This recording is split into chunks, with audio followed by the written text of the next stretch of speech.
నమస్తే అండి, welcome back బ్రీహా vlogs. ఈరోజు మనం పాస్తా ఎలా చేద్దామో చూద్దాం.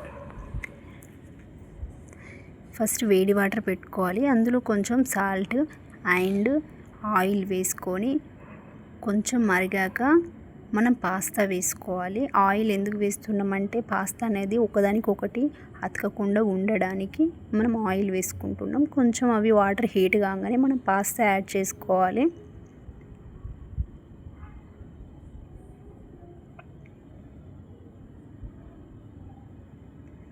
ఇవి 5 మినిట్స్కి ఇలా మెత్తబడిపోతాయండి. మనం ఒకటి జాలి లాంటివి గిన్నెలో తీసుకోవాలి.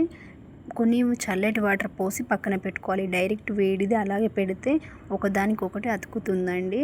ఇంకో బౌల్ పెట్టుకొని అందులో ఆయిల్ వేసుకొని జీలకర్ర, ఆవాలు, పచ్చిమిర్చి, ఆనియన్, క్యారెట్, వెల్లిపాయలు వేసుకోవాలి. టమాటాలు,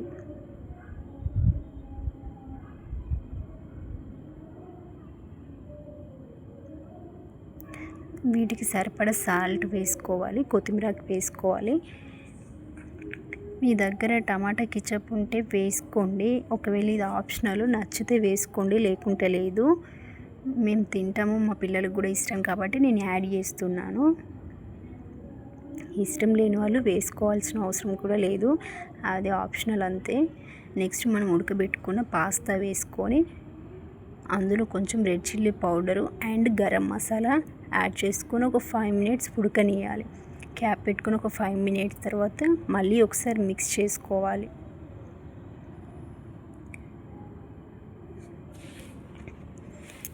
ఫైవ్ మినిట్స్కి ఇలా రెడీ అయిపోతుందండి. స్టవ్ స్లిమ్లో పెట్టుకొని చేసుకోవాలి.